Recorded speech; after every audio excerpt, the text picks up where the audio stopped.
mostly found in Scotland, and indeed the reason why the Scottish flag is blue. Though research suggests that other Iron Age groups may have used different colours, including in Spain, orange.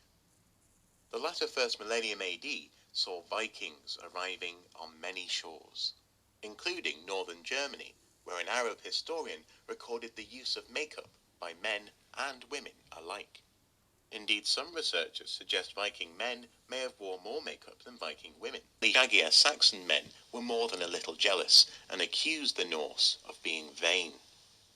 The Middle Ages saw fashions in beauty and cosmetics spread across much of Europe, though once again women who wanted to look good were faced with a quandary. The Church frowned upon the excessive use of cosmetics, adopting much the same perspective as certain folk in the Roman world.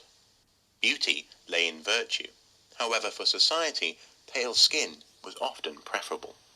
To this end, lead, chalk, or flour were employed, or one could gain pale skin by bloodletting. Probably one of the most famous women of all time was Elizabeth I, famed for her pale beauty. Though as time passed, it is believed that she fought harder and harder to maintain that reputation. Her skin had been scarred by smallpox, and she took to applying inches of lead makeup to her face.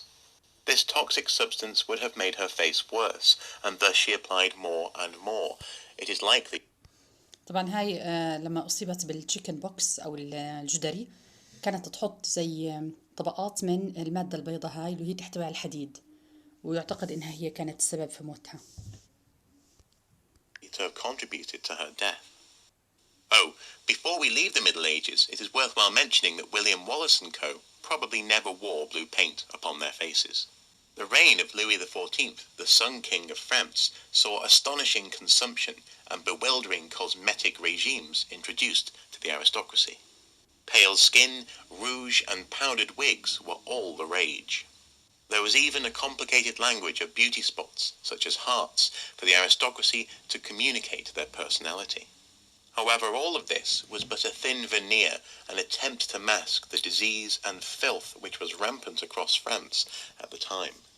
In this video, we have barely scratched the surface of the cultures, times and places where people have employed cosmetics. Not to mention the rise of the cosmetic industry in the 19th and 20th centuries. And at some point, we will also explore the phenomenon of tattoos throughout human history. But cosmetics is something which is common across cultures and throughout time. Sometimes for ceremony, sometimes to impress, and sometimes just for fun. And occasionally even to slightly freak people out. Yes,